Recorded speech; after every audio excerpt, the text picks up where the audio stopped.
Social মিডিয়ার চক্করে চাহিদা কমেছে বাংলার নতুন বর্ষের ক্যালেন্ডারের। বিভিন্ন ধরনের ক্যালেন্ডারের পসরা সাজিয়ে বসেছেন বিক্রেতারা। আর কয়েকদিন বাদেই বাঙালির অন্যতম উৎসব হালখাতা বা নববর্ষ। বাংলার নববর্ষ উপলক্ষে বহু ব্যবসায়ী প্রতিষ্ঠানে গণেশ লক্ষ্মী পুজোর আয়োজন হয়। সারা বছরের বকেয়া মিটিয়ে নতুন ব্যবসা শুরু হয়। গণেশ পুজোর সঙ্গে সঙ্গেই হালখাতার আয়োজন করেন দোকানিরা। মিষ্টির প্যাকেট থেকে পাশাপাশি বাংলার ক্যালেন্ডার দেওয়ার রীতিও রয়েছে। তবে বিক্রেতাদের আক্ষেপ, আগের তুলনায় বিক্রি কমেছে বাংলা ক্যালেন্ডারের। সারা বছরে হালখাতার সময় কিছু ক্যালেন্ডার বিক্রি হয়। বর্তমানে ইন্টারনেট এবং মোবাইলের বাজারে কমেছে ক্যালেন্ডার বিক্রি।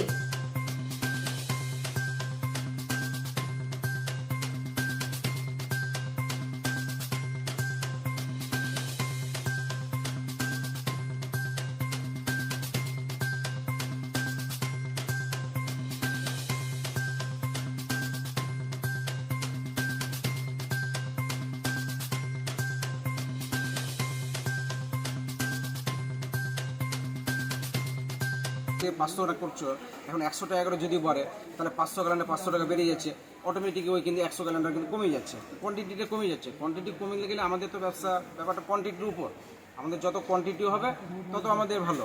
কিন্তু তো চলে এসেছে যারা 400 করতো তারা 200-তে চলে এসেছে, তার জন্য বাজারটা